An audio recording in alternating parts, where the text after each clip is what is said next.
ऐसा अगर कोई करता है तो अगले जन्म में चूहा बनता है। आपका चेहरा बोलेगा, आपकी बात बोलेगी, आपकी आवाज बोलेगी, आपका व्यक्तित्व बोलेगा। सदगति होना निश्चित है। आपके बच्चों पे उसका प्रभाव अवश्य जाएगा। आप जहां जाएंगे आपका ऑरा वहां पर फैलेगा। आतंगी, उच्छिष्ट गणपति, ये दो देवता ऐसे हैं जो आपको वाक शक्ति, आपकी वाणी प्रखर कर देते हैं, आपका तेज प्रखर कर देते हैं, आपकी बुद्धि प्रखर कर। शास्त्रों में ये कहा जाता है कि अधर में किया हुआ जप फलित नहीं होता। अधर का मतलब होता है कि संतुष्टि मात्र से ही आपको ये विद्या सिद्ध हो जाती है। 11,000 का पुरस्कार करने की आवश्यकता नहीं है, ना कोई शौच अशौच का तुम्हें ध्यान रखने की आवश्यकता है, नहाए कि नहीं नहाए कि ध्यान किया कि मंत्र किया, पुरस्चरण किया कि अनुष्ठान कर रहे हैं, आवरण पूजाएं कर रहे हैं।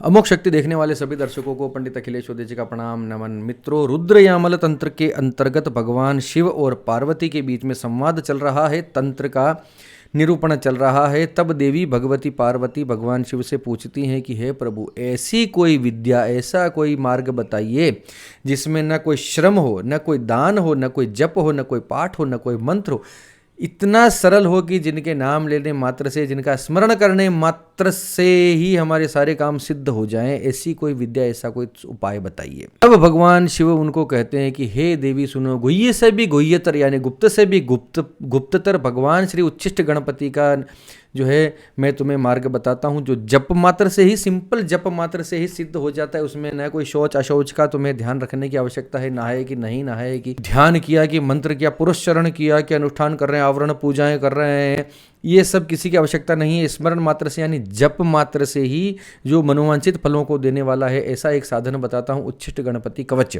इसका जब तुम्हें कहाँ करना चाहिए? किसी एकांत स्थान में, निर्जन स्थान में, जंगल में, गुफा में, युद्ध के क्षेत्र में, समुद्र तट पर, गंगा तट पर, वृक्ष की छाया में, जल के अंदर बैठकर, तीर्थों पर, देवालय में, गौशाला में, जहां कहीं खंडहर में, निर्जन वीरान जंगल में, पहाड़ के ऊपर, ऐसे किसी स्थान पर बैठकर इनका जप करना चाहिए। इनका इस पाठ को आपको करना चाहिए। स्नान की, शौच की, नहाने धोने की, शुद्धता की इसमें कोई आवश्यकता नहीं है। जिस स्थिति में हो उसी स्थिति में बैठकर जप करना शुरू कर दो। जहां हो वहां शुरू कर दो। ये पाठ दरिद्रता को शीघ्र ही नष्ट कर देता है। देखो, हर बार बोलता हूँ, फिर ये बात मुझे चेता देना बहुत आवश्यक है कि जब मैं इस प्रकार का महात्म्य और महानताएं पाठों की आपके सामने रखता हूँ तो उसको सीधा सीधा लिटरली नहीं लेना चाहिए। उस अमुक देवता की, पर्टिकुलर देवता की पूजा अवश्य कर लेनी चाहिए। उससे पहले के जो कुछ चीज़ें हैं वो, अब हालांकि इसमें तो कहा गया है कि किसी चीज़ की कोई आवश्यकता नहीं, जपना शुरू कर दो, लेकिन आपका प्रारब्ध कितना कमज़ोर है, आपकी क्रियमाण इस जन्म में जो कर्म के बैठे हो कांड वो कैसे हैं, संचित कर्म कहाँ से कितने लेके आ रहे हो, कुंडली में कौन सा ग्रह किस तरीके से बोलता है, उस पर डिपेंड करता है। हालांकि शिव ने कहा है तो सत्य ही होगा, लेकिन फिर भी मैं ये कहता हूँ कि थोड़ी सी पूर्व तैयारी आवश्यक इंसान को हमेशा कर लेनी चाहिए। तब पुरस्चरण के रूप में इस पाठ को करना चाहिए। इस पाठ की संख्या भी आगे आएगी, उतनी संख्या में आपको पाठ करेंगे, उसके बाद इसका फल मिलना शुरू होगा। ये नहीं कि आज बैठे, आज बाबा जी ने कह दिया कि आज मैं पहाड़ के ऊपर बैठूंगा और वहाँ बैठकर शुरू कर दिया पाठ और पहले पाठ से फल मिलने लग जाएगा मुझे। ऐसा नहीं होगा, थोड़ा सा अंदर का कचरा हटेगा। बहुत इंपॉर्टेंट बात भगवान शिव देवी को कहते हैं कि गुप्त पाठ है, ये तो सबको पता है, गोपनीय विद्या है। उन्होंने कहा कि यदि तुम्हें मुझसे स्नेह है, यदि तुम्हारा मुझसे प्रेम है, तो 1000 बार शपथ लेकर किसी निंदक को, किसी शठ को, किसी कुटिल को, किसी चोर को, बेईमान को, दुष्ट को, गुरुद्रोही को, किसी अशक्त व्यक्ति को, किसी कंजूस को, किसी कपटी को, किसी क्रूर को, ऐसे व्यक्ति को ये पाठ कभी मत देना, नहीं बताना चाहिए। तो मैं ये पाठ नहीं बता रहा हूँ। अब आप कमेंट में ऐसा कोई महान विद्वान ऐसा बोल देते हैं कि आपने क्यों बताया फिर। अरे भैया, मैंने पाठ थोड़ी बताया, मैं तो इसके गुणगान कर रहा हूँ, इसका ढोल पीट रहा हूँ कि इसको करने से ये होता है। तुम्हारी तकदीर में होएगा तो तुम अपने आप करना शुरू करोगे किसी गुरु से मिलके, अगर तुम्हें सूट करता होगा तो। पाठ का निरूपण मैं थोड़ी कर रहा हूँ, मैं तो ज्ञान के रूप में बता रहा हूँ कि हमारे पास कौन कौन सी विद्याएँ हैं जिनको समझो। इधर उधर जाना बंद करो, विधर्मियों के चक्करों में पड़ना बंद करो। विधर्मियों के टोने टोटके लगते हैं सबको कि मुस्लिम टोटके बहुत ये होते हैं वो होता है। अरे हिंदू टोटकों के बराबर, हिंदू विद्याओं के बराबर कोई विद्या है नहीं। सनातन विद्या है, आदिकाल से है, जब से भगवान, जब से ईश्वर है तब से ये विद्याएं हैं। गुरु भक्त को ये विद्या अवश्य बताना, किसी सज्जन व्यक्ति को अवश्य बताना, किसी गणपति भक्त को अवश्य बताना। ऐसे व्यक्ति को ये विद्या जल्दी सिद्ध हो जाएगी। जो सत्यवादी हो, जो सही मार्ग पर चल रहा हो और जो अपने गुरु को पूजता हो। कोई शिष्य इसकी साधना करे और गुरु उस पर संतुष्ट हो जाए, ऐसा गुरु जिसने उच्छिष्ट गणपति की साधना कर रखी हो और उसकी कृपा हो जाए, उसके सर पे हाथ रख लेने मात्र से ये विद्या उसे सिद्ध हो जाती। इतनी साक्षात विद्या, इतनी प्रत्यक्ष विद्या है कि गुरु की संतुष्टि मात्र से ये विद्या सिद्ध हो जाती है। आप इसका मतलब समझो, किसी गुरु ने इस विद्या को सिद्ध कर रखा है, गणपति कवच को, उच्चिष्ट गणपति कवच को सिद्ध कर रखा है, उन्होंने पाठ कर रखे हैं, ठीक है।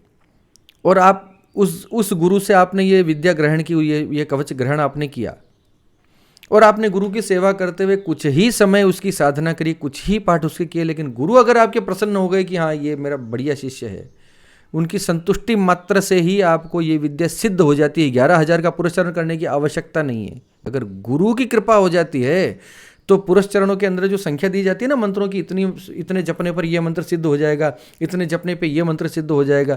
गुरु सेवा करते हुए यदि गुरु आप पर प्रसन्न हो गए तो आपको वैसे ही सिद्धि मिल जाएगी जिस प्रकार से श्री रामकृष्ण परमहंस ने लात मारी थी भगवान के कंधे पे विवेकानंद के और उनको ज्ञान चक्षु खोल दिए थे। वो शक्तिपात था। अब ऐसे गुरु हों तो अलग बात है, ऐसे गुरु मिल जाएं वही बहुत बड़ी बात है। कलयुग में इसका विशेष महत्व है। इस पाठ का कलयुग में करना आपकी मनोकामनाओं को पूर्ण कर सकता है। उच्छिष्ट देह से इसका तथा महामंत्र का जाप करना चाहिए। उच्छिष्ट महामंत्र जो है, भगवान उच्छिष्ट गणपति का जो मंत्र है वो, और इसका पाठ आपको उच्छिष्ट देह से करना चाहिए। उच्छिष्ट देह का मतलब है, जो हमारे गुरुजी ने हमें बताया, कुछ भोजन करके कुल्ला नहीं करना, झूठा मुंह, और फिर इस पाठ को किया जाए, फिर इस देवता का जाप किया जाए, पूरा एक विधान है। मलिन अवस्था में अगर आप करते हैं तो ये जल्दी शीघ्र सिद्धि प्रदान करता है ये पाठ, क्योंकि तीव्र पाठ है, उग्र पाठ है, तो इसको उसी अवस्था में जाप करना पड़ता है। पूरी तरह से ये कंप्लीटली वाममार्गी विद्या है। वाममार्गी का मतलब जो विपरीत तरीके से किया जाए, जो आप नॉर्मली, जो आप सीधी तरीके से नहीं करते हैं, जो सीधी तरीके से करते हैं वैसा नहीं करने का। जैसे राइट हैंड से हम पूजाएं कर रहे हैं, सारी भगवान को टीका लगा रहे हैं इस अंगुली से, या और भी कुछ जितना भी सात्विक तरीके से भगवान को भोजन, फल ग्रहण करना, स्नान कराना, कपड़े पहनाना, सारा कुछ जो भी हम करते हैं पूजाएं, उससे बिल्कुल हटकर उल्टी तरीके से जो होता है, बिना नहाए बैठ गए, मुंह में लड्डू चबाया, चबाते हुए न तो पानी पिया न कुल्ला किया, ऐसे ही बैठ गए झूठे मुंह, इससे आकाश में भी फल मिलता है। तंत्र के अंदर पूजा, हमारे शास्त्रों में ये कहा जाता है कि अधर में किया हुआ जप फलित नहीं होता। अधर का मतलब होता है आकाश, आकाश का मतलब होता है मेन ग्राउंड से ऊपर कहीं, जाने जैसे आपके फर्स्ट फ्लोर पे, छत पर, जब आप उस वो जहाँ पर आप बैठे हैं वो सरफेस मुख्य जमीन से लगा हुआ न हो तो ऐसा जप भी व्यर्थ होता है। जिनके घरों में फर्स्ट फ्लोर हो और उसके ऊपर पूजा के स्थान और उसके ऊपर बैठकर, फर्स्ट फ्लोर पर बैठकर जो पूजाएं कर रहे हैं, अपने जप कर रहे हैं, उनको वो जप का फल नहीं मिलेगा। मन की शांति मिल सकती है, थोड़ा बहुत आत्मबल बढ़ सकता है, कुछ छोटा मोटे फायदे हो सकते हैं, ये समझ के चलो, लेकिन मंत्र सिद्धि और जो अल्टीमेट जो चीज़ें इससे मिलती हैं वो नहीं मिलेगा, नहीं मिलेगा। ये पाठ ऐसा है जो आप आकाश में बैठकर भी कर सकते हो, छत पे बैठकर भी कर सकते हो, पेड़ पर लटक कर भी कर सकते हो, रस्सी पर झूलते हुए भी कर सकते हो। सोचो मैं किस पाठ की बात कर रहा हूँ, कितना शक्तिशाली पाठ है ये। किसी तरह की वर्जनाए बंधन नहीं है। भगवान शिव स्वयं कहते हैं इस बात के लिए कि मेरा ये वचन अन्यथा नहीं हो सकता। इस तरीके से जपोगे तब भी हो जाएगा, बस गलत हाथों में नहीं देना। एक और इंपॉर्टेंट बात कहते हैं इसकी फलश्रुति में कि ये राजवती विद्या है, बिना पुण्य के ये विद्या प्राप्त हो ही नहीं सकती। अगर आपने अपने पूर्व जन्म में और इस जन्म में मिला जुला कर इतने पुण्य अर्जित कर लिए हैं कि आप इसे पाने के अधिकारी हो जाओ, तभी ये आपको मिलेगी, वरना आप उच्छिष्ट गणपति का जाप हर कोई व्यक्ति नहीं कर सकता। लोग कहते हैं ना कि इसकी जाप नहीं करना चाहिए या वो ऐसा हो जाएगा वैसा हो जाएगा। सच बात तो ये है दोस्तों, ऐसी कोई भी विद्या जो है हमारे जीवन में प्रवेश ही नहीं करती हमारे पुण्य के बिना। ये वीडियो वो व्यक्ति देख ही नहीं सकता जिसको ये ईश्वर दिखाना नहीं चाहेगा। ये विद्या पाठ वही करेगा जो इसको करने का अधिकारी होगा। शुरुआत तो हो सकता है 100 लोग करें, लेकिन ये गारंटी मैं ये भी इस वीडियो पर बोलता हूँ कि 70 लोग कट जाएंगे। कट जाएंगे मतलब ऐसा वो कटने का नहीं बोल रहा हूँ, 70 लोग मतलब छोड़ देंगे ये विद्या। वो 30 ही लोग जो होंगे जो कुछ पकड़ के रखेंगे और आगे बढ़ेंगे इसमें। क्योंकि उच्छिष्ट गणपति ऐसी विद्या है जो स्वयं उच्छिष्ट गणपति की इच्छा के आपको फलित नहीं हो सकती, वो आपको लगाएंगे ही नहीं इस विद्या में। तब वो कहते हैं कि हे देवेश, अब मैं आपको वो कवच बतला रहा हूं जो राजभोग का फल देती है। हे देवी, ये उच्छिष्ट गणपति कवच है, पठन मात्र से सब सिद्धियों को देने वाला है। इसके पढ़ लेने से ही सारी सिद्धियां आपको मिलने लगती हैं। दूसरी कोई सिद्धियां चाहते हो, दूसरे पुरस्चरण आपके देवता इष्ट देव कोई और हैं, लेकिन फिर भी आप उच्छिष्ट गणपति को स्टार्टिंग करते हो, उच्छिष्ट गणपति की साधना करते हो, या फिर गणपति का ही कोई मंत्र करते हो, तो उच्छिष्ट गणपति का ये कवच स्टार्टिंग में कर लेना, आपको सारी सिद्धियां अपने आप प्रदान कर देगा। और कवच तो होता ही है रक्षा के लिए, तो सबसे पहले कवच पाठ कर लेना चाहिए। साधना कोई भी करो, कवच का मतलब रक्षा का उपाय। कवच बांधकर लड़ा के लड़ने जाते थे ना, तो तीरों से गोलियों से उनकी रक्षा होती थी, बुलेट प्रूफ हो गया या कुछ और ऐसा। इसके स्मरण मात्र से मनुष्य समस्त अंगों सहित राज्य प्राप्त करता है। समस्त अंगों सहित राज्य प्राप्त करने का मतलब राज्य के सभी अंग उसके पास आ जाते हैं, यानी कंप्लीट मास्टर, कंप्लीट लीडर जो होता है, जिसके नीचे सारी मैनेजमेंट, सारी चीज़ें उसके अंडर हो जाती हैं। ये बात तो सही बात है। ये इसका पाठ अगर आपने निरंतर कर लिया है, इसकी निरंतर बढ़िया तबीयत से साधना कर ली, तो एक बात तय है कि लोग आपकी बात को अनसुना नहीं कर सकते। आप बोलेंगे, लोग सुनेंगे, क्योंकि मैंने पिछली वीडियो में शायद बताया था, आकाशगामी विद्या है, वाद की नाद की विद्या है। नाद होता है यहाँ से गले से निकल कर आता है, आदमी बोलना शुरू करेगा, सामने वाले को सुनना पड़ेगा। ये सिद्ध होने के बाद कोई आपको नकार नहीं सकता, मना नहीं कर सकता। सरस्वती के अलावा कुछ देवी या देवता इस प्रकार से हैं जो आपको वाक शक्ति प्रदान करते हैं, आपको एक्सट्रीम त्रिकालदर्शी बना देते हैं, एक्सट्रीम आपकी दृष्टि बना देते हैं। सरस्वती ज्ञान की देवी। वहीं इसी प्रकार से मातंगी की साधना, तंत्र के अंदर बता रहा हूँ, मातंगी, उच्छिष्ट गणपति, ये दो देवता ऐसे हैं जो आपको वाक शक्ति, आपकी वाणी प्रखर कर देते हैं, आपका तेज प्रखर कर देते हैं, आपकी बुद्धि प्रखर कर देते हैं। अगली पंक्ति इसी प्रकार से, यह शीघ्र ही वाणी की सिद्धि देने वाला है और सेना की पंक्तियों, शत्रुओं की पंक्तियों की सेना को विदीर्ण कर देने वाला है। वाणी की सिद्धि भी ये देता है और शत्रुओं की सेना को भी विदीर्ण, उसको भी नष्ट कर देगा। और मैं पिछली वीडियो में बता चुका हूँ कि ये सब चीज़ें जो हैं, ये तो बहुत छोटी छोटी बातें हैं जो आपको इसके लाभ में सुना रहा हूँ, ये तो बहुत छोटे लाभ हैं। किसी साधना को आपने एक लंबे समय तक कर लिया, 5 साल, 10 साल, 15 साल, 25 साल, 30 साल तक अगर किसी एक साधना, किसी एक मंत्र को लेकर बैठे रह गए, आपका चेहरा बोलेगा, आपकी बात बोलेगी, आपकी आवाज़ बोलेगी, आपका व्यक्तित्व बोलेगा। ठीक है, हो सकता है कि आप आर्थिक रूप से पीछे रह जाएं, लेकिन आपका जीवन अद्भुत रूप से आप चमकता हुआ देखेंगे। आप अद्भुत रूप से, आपकी गति होना निश्चित है, सदगति होना निश्चित है। आपके बच्चों पे उसका प्रभाव अवश्य जाएगा। आप जहाँ जाएंगे आपका ऑरा वहाँ पर फैलेगा, आप देखेंगे। सिद्धि तो छोटी बातें हैं, ये तो छोटी छोटी बातें, पैसा आना और गाड़ी आना, और ये तो बहुत छोटी छोटी बातें भैया। ईश्वर तो बहुत दे सकता है, मंत्र तो बहुत कुछ दे सकता है। प्रातः काल, मध्याह्न काल, सायंकाल, दिन में या रात्रि को इस पाठ को कर लेना चाहिए, यानी टाइम की भी कोई लिमिट नहीं रखी, जब दिल करे तब पढ़ो। रात्रि में अगर 12 बजे इसका पाठ किया जाए अर्धरात्रि को, तो विशेष लाभदायक होता है। चतुर्थी तिथि के दिन, हर कृष्ण पक्ष की चतुर्थी तिथि के दिन, प्रत्येक मास की चतुर्थी तिथि के दिन भगवान उच्चिष्ट गणपति की पूजा करके इस पाठ को करने से विशेष मनोकामना की पूर्ति होती है। यानी कि आपका कोई पर्टिकुलर कोई काम आपको करवाना है, कोई ज़मीन बिकवानी है, पति पत्नी में झगड़ा हो गया है, उसको ठीक करना है, या कोई भी इच्छा हो, किसी पर्टिकुलर कामना से अगर आप गणेश संकट चतुर्थी यानी प्रत्येक मास की कृष्ण पक्ष की चतुर्थी का व्रत करके संध्या काल में भगवान उच्चिष्ट गणपति का पूजन करके, उस समय पे संध्या काल में या अर्धरात्रि में चंद्रमा की पूजा करके, चंद्र दर्शन करके, उसके बाद आप उच्चिष्ट गणपति की पूजा करें, उसका अनुष्ठान करें, उसकी इस गणेश कवच का पाठ करते हैं, तो आपकी पर्टिकुलर मनोकामना वो पर्टिकुलर मनोकामना पूर्ण होगी। समस्त सौभाग्यों को यो देता है, और दारिद्र्य के लिए तो, दारिद्र्य रूपी जंगल के लिए तो आग के बराबर है। दरिद्रता के समंदर को भी सुखा देता है। यह मनुष्य को उत्तम पत्नी, उत्तम संतान, उत्तम सुख और उत्तम सिद्धि देने वाला है। अब और क्या चाहिए बताओ। कवच है तो उत्तम आयु, आरोग्य, रक्षा तो दे ही रहा है, उत्तम पत्नी दे दी, उत्तम संतान दे दी, उत्तम सुख दे दिया और सिद्धियां दे दी। जल, थल, अग्नि, जंगल, समुद्र, नदी का तट, शमशान, विदेश, युद्ध, कोई गुफा, पर्वत, राजद्वार, कोई घोर भय, किसी विशेष विपत्ति संकट में भी ये कवच रक्षा करता है।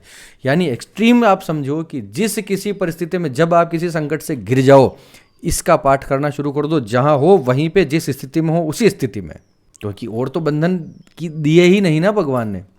हर प्रकार के मौसम में, भयंकर ठंड में, भयंकर गर्मी में, भयंकर बारिश में, भयंकर संकट में, दुर्भिक्ष में, अकाल में, समुद्र में, दुष्ट संकट में, भूत प्रेत पिशाच ब्रह्म राक्षस में, राक्षसी, कोई यक्षिणी, कोई क्रूर योनि, कोई अभिचारिक कर्म, शाकिनी, डाकिनी, काकिनी, कामिनी, ये जितने कुछ भय हैं, जितनी कुछ योनियां जो इंसान को प्रताड़ित, मनुष्य को प्रताड़ित कर सकती हैं, इन समस्त के दुखों संकटों में ये कवच राज मृत्यु से भी रक्षा करने वाला है। आपकी किसी भी प्रकार की मृत्यु से इनसे आपको ये बचा कर रख लेगा। रक्षा का उत्तम साधन उच्छिष्ट गणपति कवच। आजकल जमाना कितना खराब आ गया है, आप देखो, घर से बाहर निकलते हैं, कोई पता नहीं कब कुछ हो जाए। घर से ये पाठ करके निकलना शुरू कर दो। अच्छे मन से करो, सात्विक मन से करो। हमें कोई पुरस्चरण में भी जाने की आवश्यकता नहीं। इसमें लिखा है कि एक ही बार करने से फर्क पड़ जाएगा, तो नित्य पूजा में इसको शामिल कर लो। स्टार्टिंग में कर लो। सबसे पहले भगवान सूर्य को जल दिया, भगवान सूर्य को अर्घ्य दिया। ब्राह्मण हो तो गायत्री की माला जप ली, नहीं हो तो फिर गणेश गुरु मंडल से शुरू कर दो। गुरु और गणेश की पूजा करें तो गणेश का ये पाठ कर लो, कवच। उसके बाद दूसरे पाठ करो। दूसरे पाठ जो हम करते हैं, जितने पाठ पूजाएं हम करते हैं, उसमें अगर कोई त्रुटि हो गई और उसके देवता अगर नाराज हो गए, वो कुछ कष्ट देने वाले होंगे, तब भी नहीं देंगे अगर उच्छिष्ट गणपति का पाठ सबसे पहले कर लिया जाए। हे देवी, ये कवच कामधेनु के समान है। कामधेनु यानी मनोकामना पूरा करने वाली धेनु, गाय, भगवान विष्णु की गाय। जो आप मांगोगे वो मिल जाएगा। कामधेनु वो है। अनंत फल देने वाली विद्या है, अनंत मोक्ष देने वाली विद्या है। जो मनुष्य इस कवच के बिना उच्चिष्ट गणपति के मंत्र का जाप करता है, वो इस जन्म में पापिष्ट होता है, नरक भोग उसको करना पड़ता है। इस कवच के बिना उच्चिष्ट गणपति मंत्र का प्रयोग पुरस्चरण नहीं करना चाहिए। ऐसा अगर कोई करता है तो अगले जन्म में चूहा बनता है। इस कवच का पाठ करने वाले व्यक्ति को जीवन में सम्मान मिलता है। जिस प्रकार से महादेव को सम्मान मिलता है, उसी प्रकार से इस ऐसे व्यक्ति को सम्मान मिलता है। उसका रूप ऐसा हो जाता है जिस प्रकार से पार्वती के पुत्र का रूप है। उसका यश, मोक्ष, सौभाग्य और ऐश्वर्य का वो अधिकारी बन जाता है। इस कवच को जो नित्य पाठ करता है, वो पार्वती के पुत्र भगवान श्री गणेश के समस्त आशीर्वाद से समस्त सुखों को प्राप्त कर लेता है। तो इस प्रकार से ये कवच का जो है, मैंने आपको थोड़ी सी महानता बताने का प्रयास किया इतने छोटे से मुख से। रुद्रयामल तंत्र में भगवान शिव ने स्वयं देवी भगवती पार्वती को इसका उपदेश किया था। कहीं कोई डरने की, घबराने की आवश्यकता नहीं है। उच्छिष्ट गणपति की पूजा वामाचारी होती है, लेकिन चूंकि ये इतना नुकसान इसलिए नहीं करता क्योंकि कलयुग के अंदर जो है विनायक की उपासना श्रेष्ठ सिद्धिप्रद होती है। आगम के तंत्र के अनुसार हमारे यहाँ जो है ऐसा कहा जाता है। अब करना कैसे है, छोटी सी विधि सुन लो। जो तांत्रिक मार्ग में है, जो इसको सिद्ध करना चाहते हैं, उनको तो 11,000 की संख्या में इसको जो है जप कर इसका पुरस्चरण करना पड़ेगा झूठे मुंह से। नित्य आप अपना जितने पूजाएं आप करना चाहते हैं, गुरु, गणेश, सूर्य, पितर, ये सब जो मैंने बता रखा है, वो वहाँ से स्टार्ट करके, इसमें कोई विनियोग वगैरह भी नहीं है। भगवान की पूजा करो। भगवान गणपति को उच्छिष्ट रूप में मानकर उनकी लाल प्रतिमा बनाकर, लाल चंदन की प्रतिमा हो तो श्रेष्ठ, लाल चंदन की गणपति की प्रतिमा के ऊपर उच्छिष्ट गणपति के पाठ अगर आप करते हैं तो आपको शीघ्र सिद्धि मिलने के चांसेस हैं। और कुछ नहीं तो नित्य पाठ आप अपने जीवन में अपना लीजिए। सुबह नहीं कर सकते हैं तो शाम को कर लीजिए, शाम को नहीं कर सकते हैं तो रात्रि में सोने से पहले कर लीजिए। भगवान के मंदिर में जाकर बैठकर हाथ पांव धोकर कर सकते हैं, सिंपल। हाँ, तंत्र सिद्धि के अंदर आपको जाना है तब तो मुंह उच्छिष्ट करके जाना पड़ेगा, मुंह झूठा करके जाना पड़ेगा। लाल रंग का वस्त्र में ये पूजा की है, साधना करी जाती है। वो बहुत सारी बातें हैं उसके अंदर, अभी ये तो वीडियो में नहीं बता पाऊंगा मैं सारा। लेकिन बात इतना समझ लीजिए कि नॉर्मली भी अगर आप रोज़ उच्चिष्ट गणपति की पूजा करते हैं, इनके इस मंत्र का जाप करते हैं, रोज़ नहीं कर सकते तो चतुर्थी तिथि को व्रत करके भगवान उच्चिष्ट गणपति की पूजा कीजिए और इस कवच का पाठ कीजिए। तब भी आप देखेंगे कि धीरे धीरे आपके जीवन से भयों का नाश होने लगा है। बात अच्छी लगी हो, सच्ची लगी हो तो चैनल को सब्सक्राइब कर लीजिए, शेयर कर लीजिए। हो सकता है कि वापस दोबारा ये वीडियो आपके सामने न आए, अभी इसको चेक कर लीजिए। चलिए, इसी के साथ ज्योतिष से संबंधी, मंत्र पूजा साधना से संबंधी कोई समस्या हो, जीवन में कोई परेशानी हो और आपको लगता है कि इस व्यक्ति की वाणी जो है आपको कहीं ना कहीं जाकर लगती है कि ठीक है, सच्चाई है या सच बोलता है, तो इस नंबर पे आप व्हाट्सएप पर मैसेज कीजिए। प्लीज़ बार बार कॉल ना करें, कॉल उठाने का समय नहीं होता, सीधे मैसेज कर लीजिए, उसमें आपको बात हो जाएगी सारा, तब डिसाइड करेंगे क्या करने का है। चलिए, इसी के साथ आप सबके मंगल की कामना करता हुआ मैं पंडित अखिलेश वदेचा आपसे विदा लेता हूँ। धन्यवाद। सर्वे भवन्तु सुखिनः।